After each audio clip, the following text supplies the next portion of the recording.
welcome back to the Pubstomp series. I just completed the Can You Dig It feat, which is the mole log that I've been the clinging mole away from since I got the pet all those years ago. But yeah, that's another drop log done, just here on a Reaper task, so progress, right? Feel kind of bad going to mole with dual Leng swords and like the most overpowered equipment in the game for killing mole. But there we go, that's Reaper assignment complete, and that should give me enough Reaper points for my next Essence of Finality, with the 350 assignments in a row for 50 extra points. And yeah, that's I guess I'm going to probably use the next Essence of Finality for either a Stadius Warhammer, if I get lucky, or the ECB, if I get an offhand Blightbound. Oh my god, yes, there it is! That's the Fractured Stabilization Gem and the Naughty Dragonkin feat complete the night of release of the Croesus boss. That could not have worked out better. Oh, and it was the very end of that Reaper assignment too. Holy moly, that's lucky. Alright, I'm done with Carapac, and super glad to be done, because that boss, it gives me a headache. Like, it's actually like a annoying, difficult sort of boss to do. But there we go, nice. 569 kills for the collection log complete. So that's 4 wrist wraps, 3 concentrated blast ability codex, 5 scriptures of Jas, and then all 3 pieces of the crit stick. That's the Fractured Staff of Armadyl done. I can make a tier 95 staff, which is just crazy. That's actually an amazing weapon to have. That's not a staff piece, that's an Eldritch crossbow piece. My bad. There we go. Let's just delete those placeholders, because why not? Assemble! It like takes 95 crafting, which is just weird. But there we go. Fractured Staff of Armadyl. Let's put an augmenter on this thing and have a tier 95 Fractured Staff of Armadyl, which is actually like one of the best mage weapons to have, because that special attack, man, you can do so much DPS. But yeah, let's just go ahead and augment this thing and be all done with the Elder God Wars dungeon bosses up to the new one that's coming out tonight. Amazing.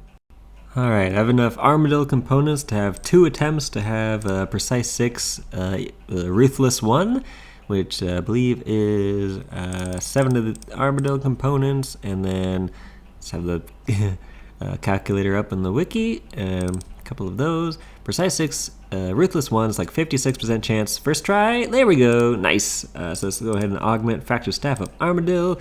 I've had the Aftershock 4 Equilibrium 2 gizmo from when they did those wishes, so that's nice to have on there, along with Precise 6 Ruthless 1. That is just best in slot perks for that staff. I'm happy. That's just such an upgrade on the Mage setup. I don't really have the strongest Mage setup in this account, because I just have this augmented seismic wand that I've been using as my sort of main hand wand and planet feat switch, which is not ideal. I've been looking for the Wand of the Praisal, which would be an amazing weapon to get, but gotta for some reason I have my tier 92 offhand as just a flanking perk, so I don't really have like good perks on dual wield mage for some reason, but this will just be nice to do once I get that all figured out. Alright, so the Croesus boss got released and I was up for the fun times on release. Poked my foot in the public instance and it was quickly apparent that that was not going to go anywhere, so it was time to just go with some clannies and learn the mechanics in a chill 8-man environment. We got our first kill after a few attempts learning the mechanics. I still had my title unlocked for some reason. They said this boss would be added to the IFB requirements, but I logged in with my title still unlocked, which is funny because the last boss was bugged in the opposite way, where it wouldn't unlock for the title after you got the new requirements. Anyway, I enjoyed the day of release. It was a nice chill boss once you settle into your role in the team and you understand the mechanics. You gotta love the AFK time at the end of the kill, where you can just go to the bathroom or grab a drink or chat with the team. The loot doesn't seem half bad.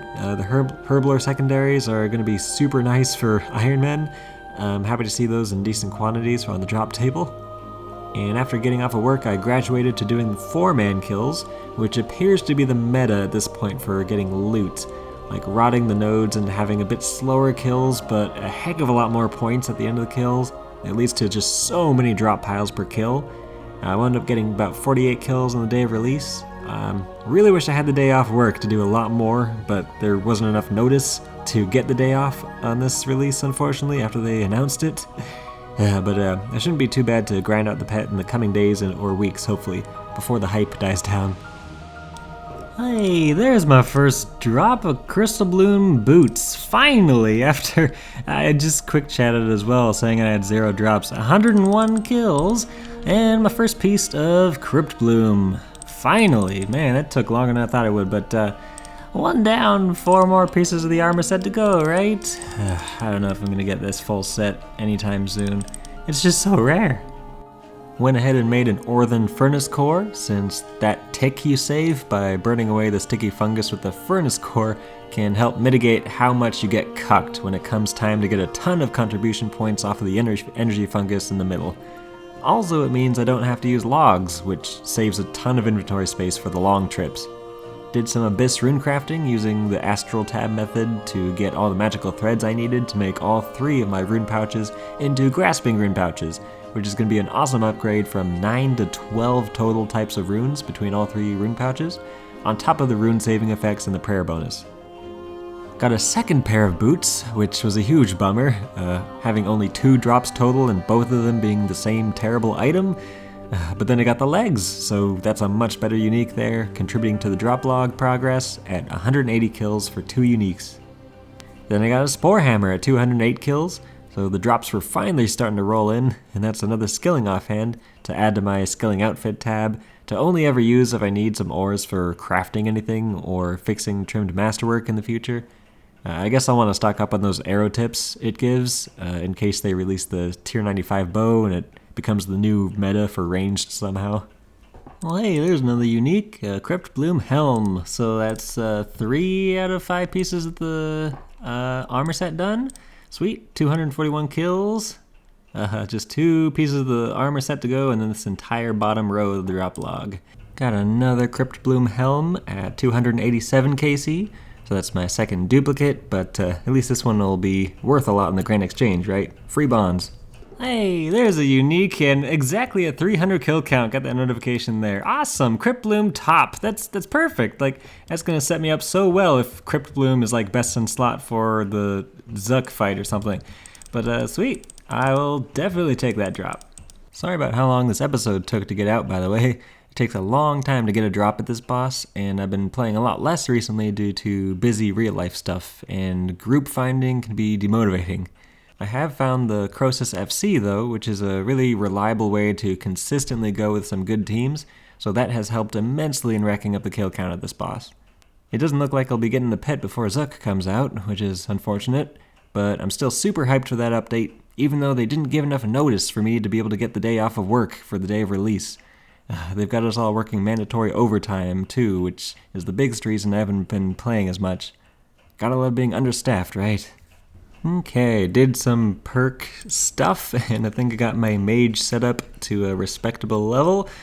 First off, I completely replaced my Planet Feet perk that used to be on a Seismic Wand and put it on a Virtus Wand, so I could actually have a augmented Seismic Wand with Precise 6 Aftershock 1 to have an actual proper main hand magic weapon.